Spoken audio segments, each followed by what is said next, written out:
man, although creature might have been a more apt description, since nothing about it was completely human. Pale, waxen skin and deep-hooded eyes that seemed more like two polished pieces of coal. Its mouth was an open slit, the lips white and bloodless. But it wasn't the face that scared me so much as its body.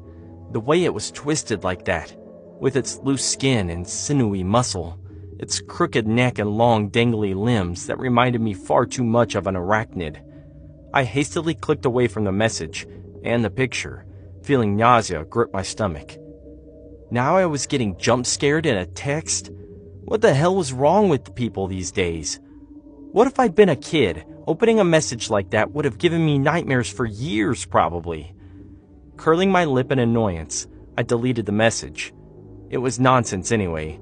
The Twisted Man was just someone's Photoshop creation designed to scare and trick people. That's all chain messages did, prey on people's ignorance and naivety. I put the phone down and went about the rest of my day trying to get that horrible picture out of my head. Only I couldn't.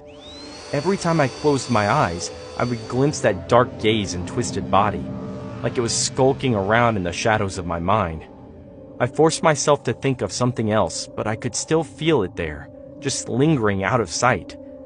I knew I was being silly and paranoid, but nothing I did would get that image out of my head. It was like my own brain was trying to torture me with the creepiness of it.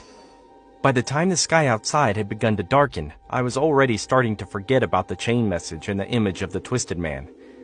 I sat down in the living room and reached for the television remote, hoping to relax with some program. In the split second before the TV screen flickered to life, I glimpsed something standing behind me in the reflection. Something with deep, hooded eyes and a twisted body. With a start, I staggered to my feet and turned around, expecting to see the Twisted Man standing behind me, like it had in the reflection. But there was nothing there.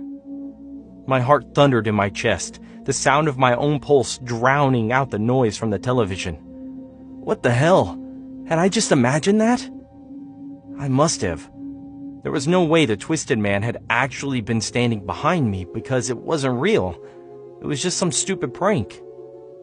If you don't send this message to 5 people in 5 days, the Twisted Man will get you.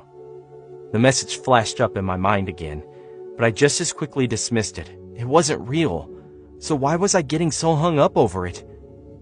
When my heart had finally calmed down again, I checked behind the sofa and the rest of the house, just to be sure. But there really was nothing, or nobody there. It was all in my head. Even knowing that, however, wasn't enough.